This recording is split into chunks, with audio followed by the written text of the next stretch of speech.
আমার বাবার ঘরটা খুব ছোট ছিল, তবুও এক সময় সেই ঘরেই হাসি লেগে থাকতো। আমার মা, ছেলে নিয়ে 3 জনের সংসার। আমার বাবা সারাদিন খেটে সন্ধ্যায় ফিরতেন।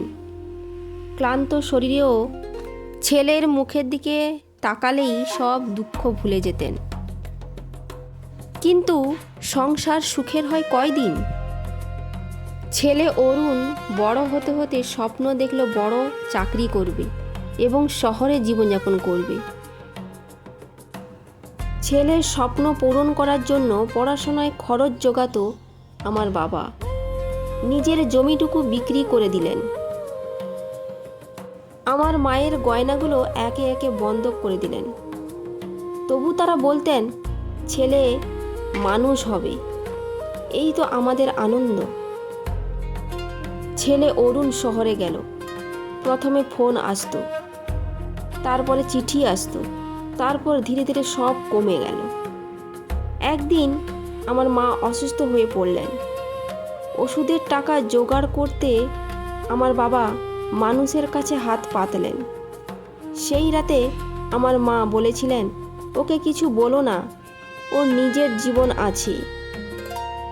কয়েকদিন পর আমার মা চলে গেলেন চুপচাপ, কারোর অভিযোগ না দেখে। এখন আমার বাবা একা হয়ে গেলেন। সকাল হলে উঠোনে বসে থাকতেন, বিকেলে ছেলের অপেক্ষা করতেন। ফোনটা হাতে নিয়ে ভাববেন, আজ কি কল করবে? আসে না কোনো কল।